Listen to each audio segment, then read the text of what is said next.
Bigenda bite iyo umugabo yakunze umugore?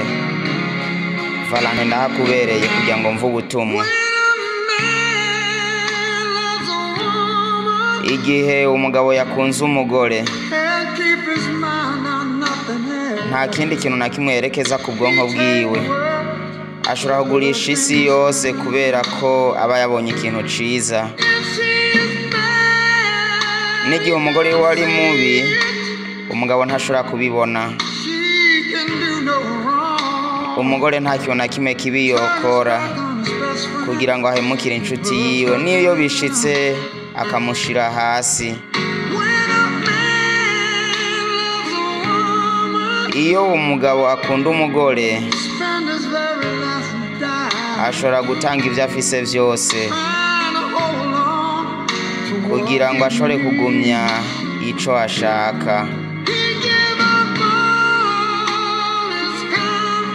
Ashobora guheba ibintu vyose bimutuma amererwa neza, akaryama hanze mu mvura, mu gihe umugore aba yavuze ati ivyo nivyo nshaka.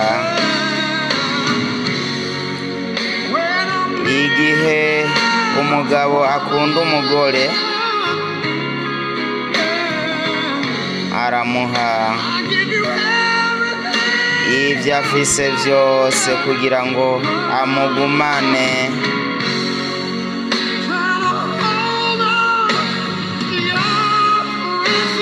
Igihe umugabo akunda umugore, bebe rero ndagusavye ntumfate nabi.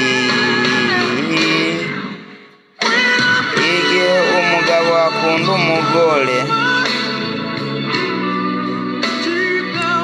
mu ndiba y'umutima wiwe ashobora kumuzanira akarambaraye.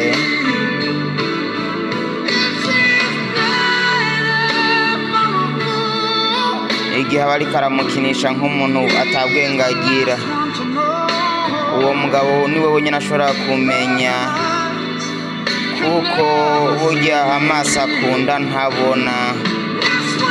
Vy'ukuri iyo umugabo akunda umugore,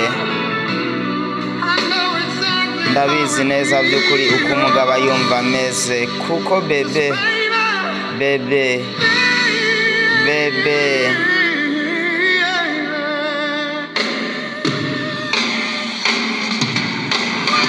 iyo umugabo akunda umugore, igihe umugabo akunda umugore, niyo ndirimbo when a man loves a woman.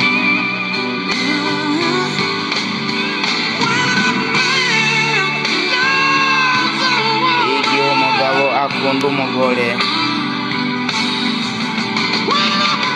igihe umugabo akunda umugore,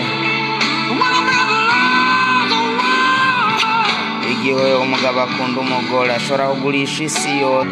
Bigenda bite iyo umugabo yakunze umugore? Valante ndahakubereye kugira ngo mvuge ubutumwa. Igihe umugabo yakunze umugore, nta kindi kintu na kimwe